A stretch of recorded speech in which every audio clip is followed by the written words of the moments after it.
নীললা কাটে চিকন করে দিল, ওই ওই চাল আবার কিনে আনলাম। জি। একজনে কোশ্চেন করছে হচ্ছে বীজ কোথায় পাবো?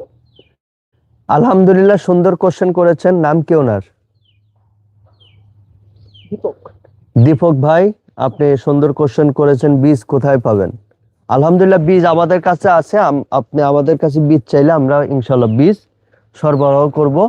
তবে আপনাদের কাছে অনুরোধ, ওই বীজ আমরা যে আপনাদেরকে দিব, আমরা তার বেশি দিতে পারবো না, ঠিক আছে? অল্প কয়টা দিব, আপনারা করে করে করে করে ওটা একটা মায়া মমতায় আপনি বৃদ্ধি করবেন।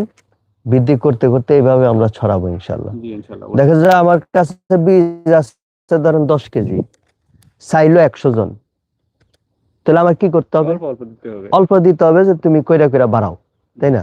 ইনশাল্লাহ বীজ পাবেন, সবজির বীজ, ধানের বীজ, আমরা যে আলাপ আলোচনা করছি এই বীজগুলো ইনশাল্লাহ আপনারা আমাদের কাছে পাবেন। আমরা এই শীতকালে প্রায় 100 জন